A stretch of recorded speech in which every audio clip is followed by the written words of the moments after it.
be forced to make a choice, to take a side at this point, Pippa? I mean, certainly, again, this is a big narrative here. This is this struggle by two great powers. I use the term great loosely to a certain extent, but two great powers, and others being forced to take a choice. I think this speaks to this kind of emergence of these regional powers and the emergence of the middle powers here, because we're hearing, quite frankly, don't force us into a corner here. Are they right? Well, it may be a bit late for that.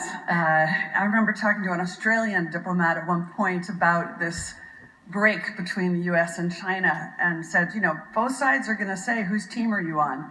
And he said, our job is to make sure the question never arises. But the question has arisen. And so I think we have to go deeper. And it's not about the US versus China. It's about what underpins a world order is always the financial system. I was very privileged. My father was an advisor to Nixon when they came off the gold standard in '71. And so I was brought up with a kind of inside view of how very important the financial structure is to absolutely everything else.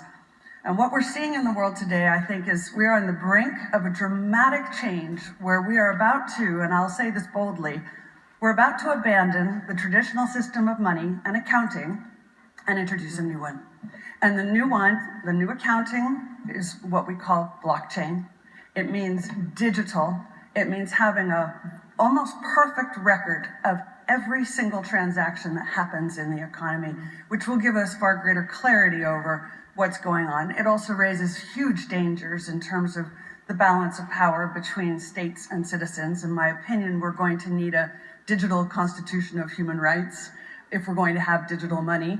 But also, this new money will be sovereign in nature. Most people think that digital money is crypto and private, but what I see are superpowers introducing digital currency. The Chinese were the first. The US is on the brink, I think, of moving in the same direction. The Europeans have committed to that as well. And the question is, will that new system of digital money and digital accounting accommodate the competing needs of the citizens of all these locations so that every human being has a chance to have a better life? Because that's the only measure of whether a world order really serves. George, what do you believe the biggest shift will be? Well, there's always a major shift in great powers. The world in 1945